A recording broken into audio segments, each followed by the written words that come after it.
Hey, so I turned 40 years old, so everything's in crisis, and I made a list of self reflection of the 10 things that I regret and 10 things that I don't regret. So, one, I tried to help my friend Tim heal from his homosexuality, and I treated it like it was a sin. I caused my ex wife a lot of pain. I had a lot of breakups that didn't end well. I This is a funny one. I did not bring back that spearhead that I found in Hungary that helped me fight off a pack of boars. 5, I abandoned myself and I didn't self advocate during the early stages of the divorce. 6, I lost a lot of friends when I left Christianity.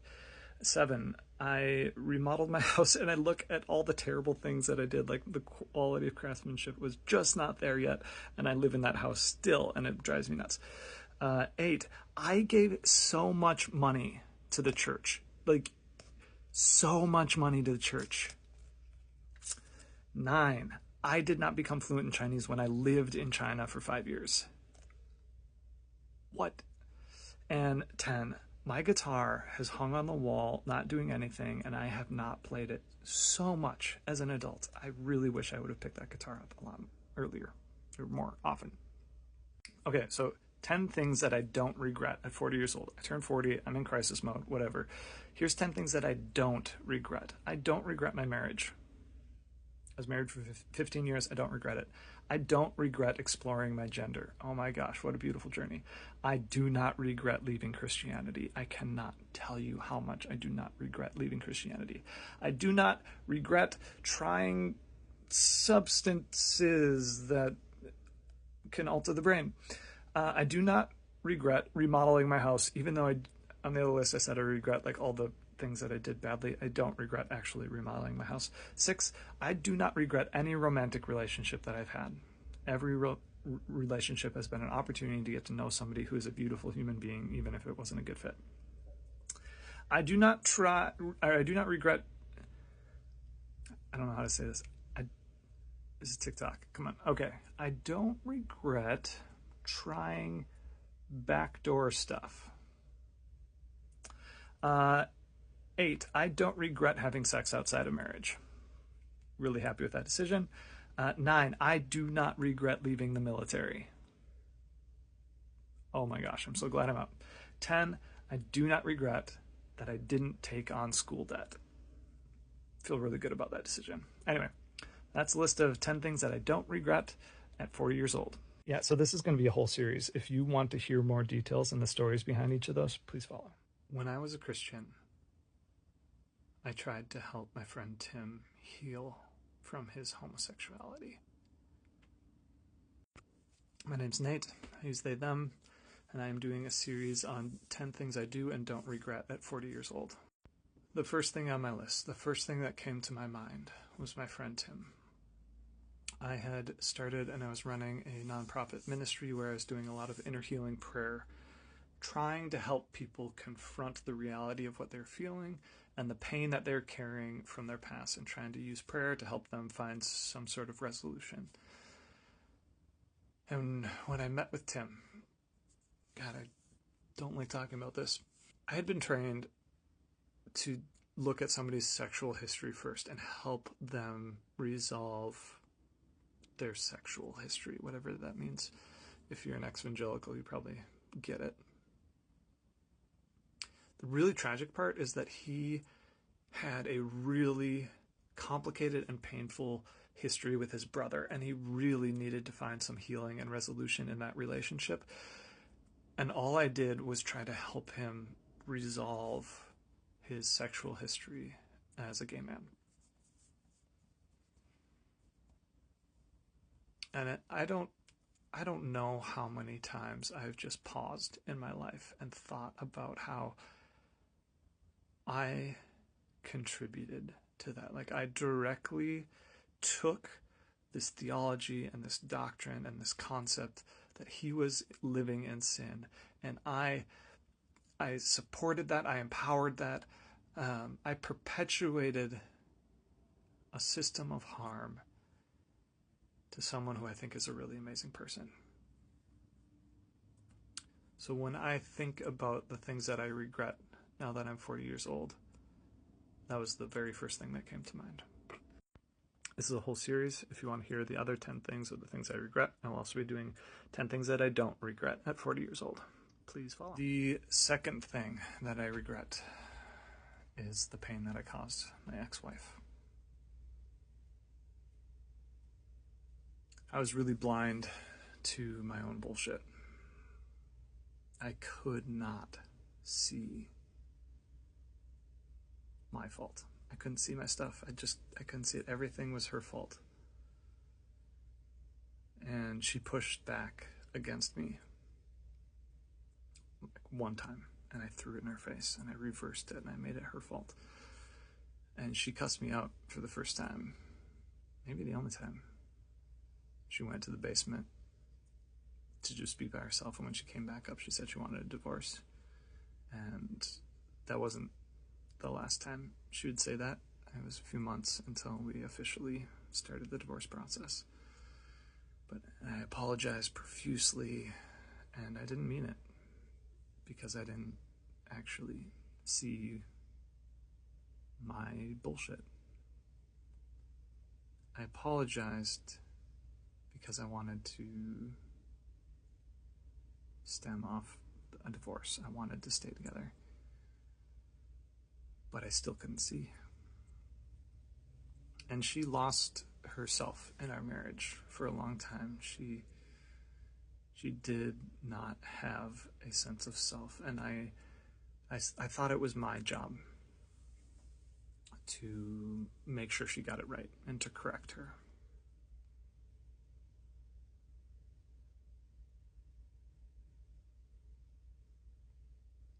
That's number 2 thing that I regret at 40 years old. My number 3 regret at 40 years old is the romantic relationships that I had that didn't end well. Hi, my name is Nate. I'm doing a series on 10 things I regret and 10 things I don't regret at 40 years old. I've actually had some very beautiful breakups where we both recognized that this wasn't a good fit for us anymore and that it was best for us to move on to something else. And we were able to stay like on good terms and stay generally connected. And that is always a really beautiful thing, and I really appreciate that. But I also have romantic relationships that didn't end well, that actually ended in a lot of pain. And I'm not connected to them anymore. There's distance, there's disconnection, and that hurts. I really wish it was something different than what it is. So my number 3 regret at 40 years old is all the romantic connections that ended badly. So I look over to my right, and not 10 feet away from the telephone pole that I had climbed, there is a spear stuck in the ground. And for the first time in my life, I'm holding a spear thinking, like, how do I defend myself from a pack of boars? My name's Nate. I use they, them. I'm doing a series on 10 things that I do and don't regret at 40 years old. And this is one of the better stories. A lot of these stories are kind of sad and depressing and hard, but this one's actually really fun. So I used to be in the Air National Guard, and we did a 2-week deployment to Hungary. We went to this old World War II base, and we were going to remodel it, try to get it up and running again. It was going to be converted into a NATO training facility. So we're there for 2 weeks building and doing all that stuff. We went into the local town and helped re-roof one of their schools. It was a really cool project. But one night, I go out walking by myself because I'm highly emotional and I need to process all the things by myself. And I'm walking down this road. There's these buildings on my left. It's dark, street lights, and I get to the end of the road, and it kind of curves off into the darkness, and it's creepy looking. And I'm like, I'm going to be smart and not go that way, and turn around and come back. So now all the buildings are on my right, and I'm walking back, and before I get to the intersection, I see all of a sudden from behind this building to my right, all these silhouettes. Little baby pig silhouettes, and 2 really big pig silhouettes, and they are wild boar. And they go down in the ditch on my left, and they're eating something, and apparently there was an apple tree or something down there. And all of a sudden they start spreading out, and they're like coming towards me looking for more food. I don't even have a pocket knife on me. I have nothing. So I like hop up on this trailer, and like maybe I'll be able to like stay away from them here. No, this isn't close. Like this is too close to the ground. So I actually climb a telephone pole, right? I'm like, okay, I'll just wait. I'll just wait until the pack of wild boars leave. Because I've actually heard that boars can be really dangerous, especially if they feel like their young are threatened. There's 2 adults, bunch of babies. Like, this is a bad combination. Finally, they're done eating. They go back behind around the corner of the building. And I'm like, okay, they're probably gone, right? Right? Okay. But I need something. I'm like, I need to find something to defend myself. And I turn to my right and I see stuck in the ground an actual spear. I mean, I'm talking like wooded, shafted spear with a metal spearhead that's lashed onto it with twine, and it is stuck in the ground, not 10 feet away from where I'd climbed my telephone pole. So the first time in my life, I'm holding this pole, like, okay, like how do you, like I've seen Troy, I've seen like 300, and like how do you like what's the best? And like no idea. So I'm walking down the street. I feel way more confident, and all the boar were gone. Like, it was fine. I didn't have to actually defend myself from the boar or whatever, but I felt way more confident. I get back to the lounge, the hangout where everybody else is at, and nobody believes me. I tell the whole story, and they're like, yeah, right. No way. 2 other times I saw those boar while we were there, because I was the designated driver, driving people to and from town to the bars or whatever, and wasn't driving with anybody else, but I had to stop in the middle of the road as a pack of boars crossed the road. I'm like, still to this day, nobody else believes that it actually happened. But I really wish, this is the regret, I wish I had chopped off the spearhead and I brought that home with me, because it is one of the best stories that I get to tell about my life, is when I got attacked by a pack of boars and had to defend them with a spear that I found. So, number 4 regret, at 40 years old, I didn't bring back that spearhead. I told my wife to take the day off from the kids and go hang out with a friend for the day, and when she came home, she told me she wanted a divorce. My name's Nate. I go by they, them, and I am sharing 10 regrets that I have at 40 years old. I'm also going to be doing another 10 things that I don't regret at 40. The thing that I regret when my ex-wife told me she wanted a divorce is that I abandoned myself in that moment. I got into this problem-solving mode where the only thing I thought about was, what does she need to get through this crisis moment so that we can still be married on the other side? And everything during those first few weeks, even though it was devastating for me and I was in crisis mode, everything was about providing her space and support and time and energy, and I'm just going to take the weight of everything upon myself so that she can process and feel and think. I'm going to agree with anything that she wants, so that hopefully we can survive this as a couple. Now, if any of you are Enneagram nerds out there, I am an Enneagram 4. And Enneagram 4s, when they're under stress, they tend to move to an unhealthy 2 energy. And a 2 is somebody who prioritizes everyone else's needs above their own. They're considered the caretakers. And when they're in an unhealthy space, they neglect themselves in order to take care of everyone around them. I've never seen that so clearly as that moment when I'm faced with divorce and my life is suddenly thrown into chaos, and I abandoned myself to take care of her. Now, I think there are ways that I could have been a very kind person in that moment without abandoning myself. And sometime later, I don't know if it's a year or a year and a half later, I'm in therapy and I'm trying to kind of get to the root of the trauma that I'm feeling around the divorce. And I think back to that moment, and I realize how much I abandoned myself and how much reconciliation I had to do with me for how I treated me. Later on in the divorce process, it got hard, and it got bad, and it got argumentative at different points, where I was no longer... Well, I just think I would have been able to be more kind later in the process and more considerate if I hadn't abandoned myself early on. I think I would have been carrying less trauma into the the later stages of the divorce where we're really getting into the nitty-gritty of what does this split actually look like. But there was this younger version of me who would look at present me and say, why did you leave us? Why did you abandon us? We're all alone in this pain, in this torment.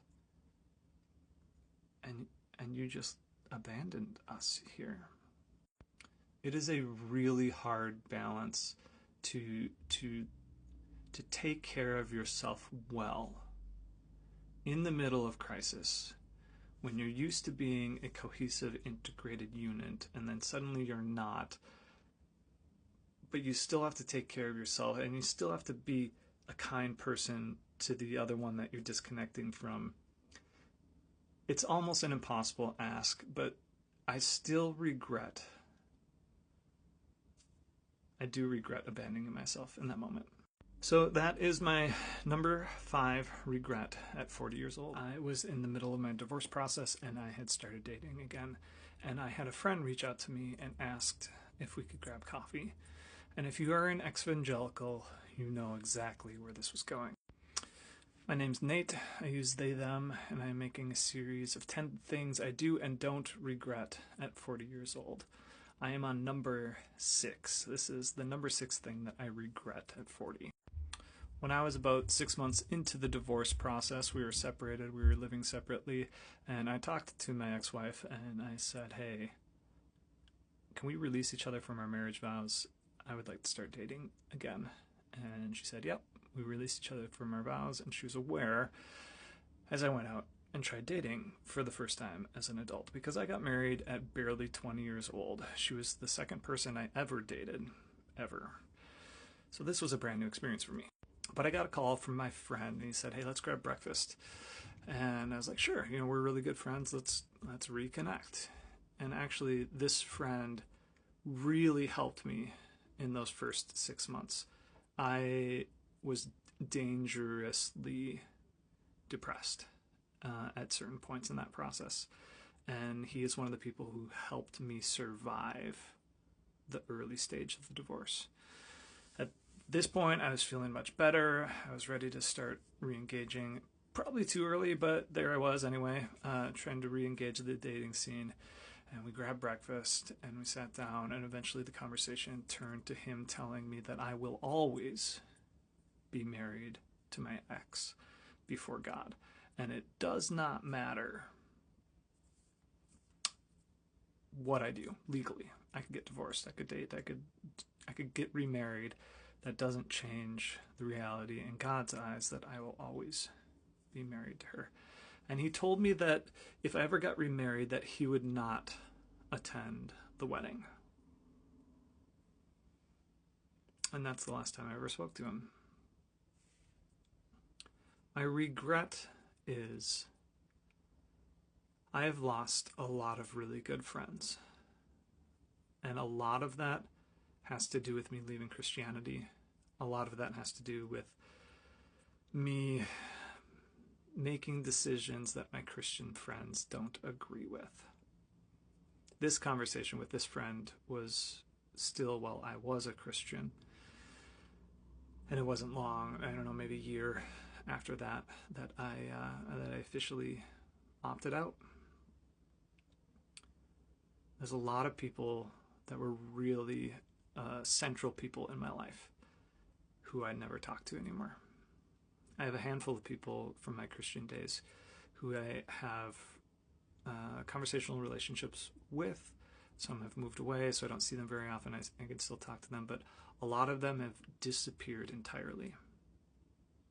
I used to be in Christian ministry. I was a licensed minister. I started a nonprofit. And I worked with a lot of people. And when the divorce was initiated, I had to leave that ministry and focus on myself and my family. And what happened was I shifted out of this place of being someone who gave.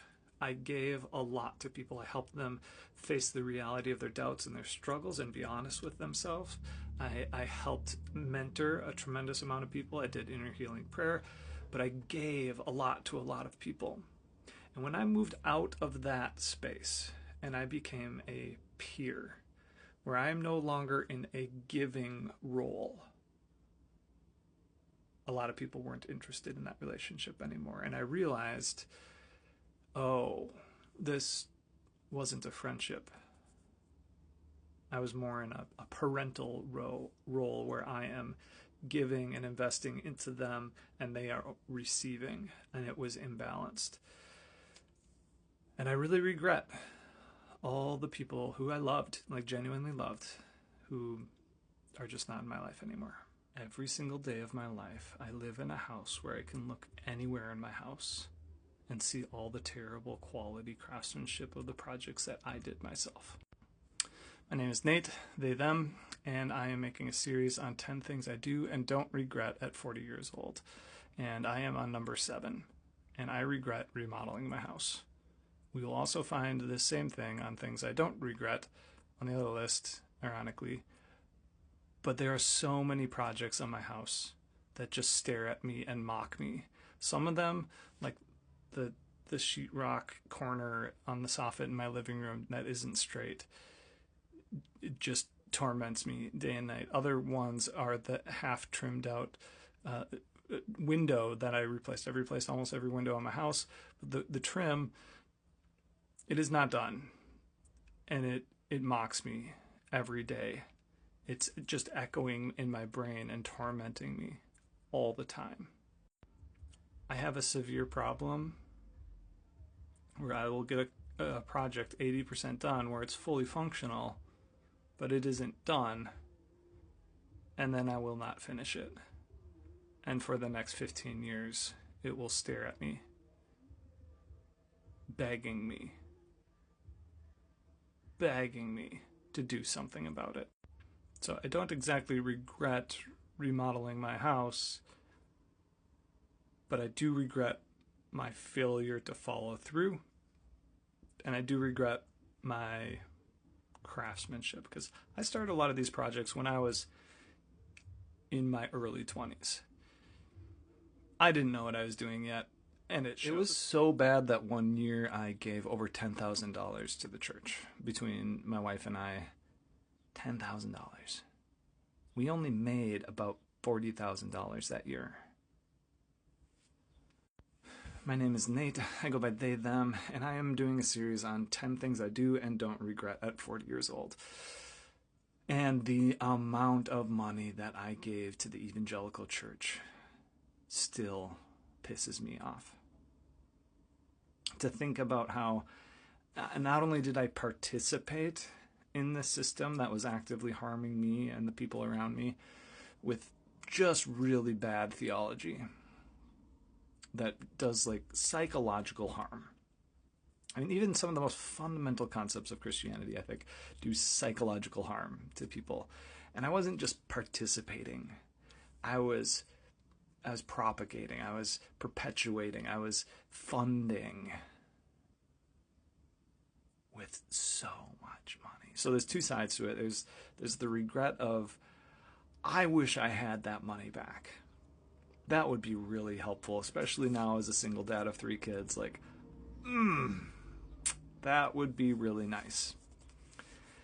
But on the other hand, I also know that I participated in a system that is still taking advantage of people and actively harming. On top of that, though, and this maybe should be a separate regret, but I'm going to lump it in here. When I started and ran my own nonprofit ministry, I accepted so much money from people. And that was my income. That was my livelihood. But when I think about how much money people gave to my ministry, especially one friend who gave, oh my God, they gave so much money. And it wasn't long after that the divorce started and I resigned, and the ministry lasted a year, maybe, after I resigned. And I feel so bad for those people who invested that money into me in ministry. That is a hard one to swallow. So yeah, my number 8 regret at 40 years old is how much money I gave to the church and how much money I accepted from people in my ministry. So a million years ago, or like last week, one of the two, I was doing a series on 10 things that I regret at 40 years old, and I just stopped at 8, and I didn't get any further. So I'm going to actually try to finish this thing. So number 9, regret at 40 years old. I grew up in Beijing, China. My parents are missionaries, and we moved there when I was 13, so they're from 13 to 18. And I didn't learn the language. Like, I knew enough to get around. I could direct the taxi. I could buy stuff, buy my rip-off North Face jackets at the open-air market and whatever else I needed. But I never immersed myself in the culture or the language, and I really regret that. I think that was a really great opportunity to kind of expand my mind and how I'm able to think and process language, which I think does a lot, like that impacts you in pretty significant ways. But all my friends spoke English. Everyone I actually spent time with were English speakers. So I never became fluent. What a missed opportunity. So, yep, that's my number 9 regret at 40 years old. I've been doing a series of 10 things that I regret at 40 years old. And this is number 10. This guy right here. This guitar sits on the wall. When I was in high school, I used to play a lot. And when I was a Christian, I used to play on worship teams a lot. I played acoustic guitar and I played bass. I've even made my own wooden box drum, a cajon. And I just don't. I haven't played. When I was in high school, I felt like there was just creativity flowing out of me, and I'd write songs and I'd enjoy it. And now, it just kind of sits there. But in honor of finishing my series of 10 things I regret at 40 years old, I'll play some of my stuff for you.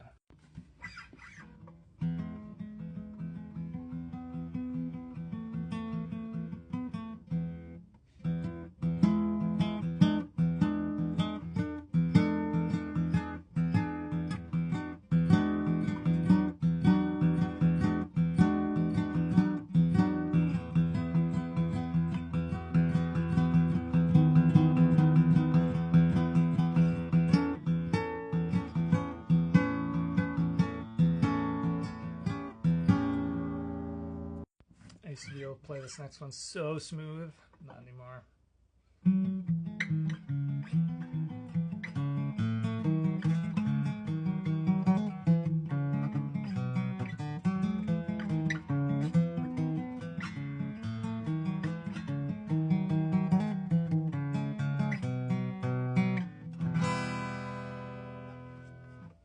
That was not the right chord.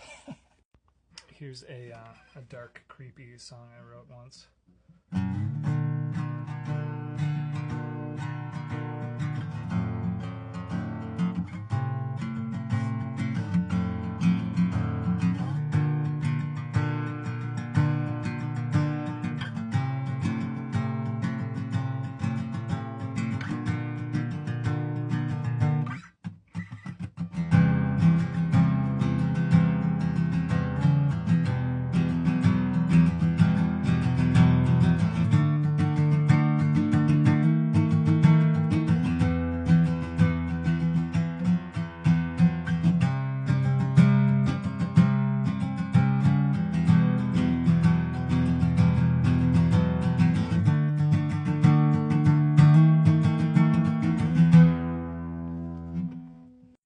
This one's in drop D.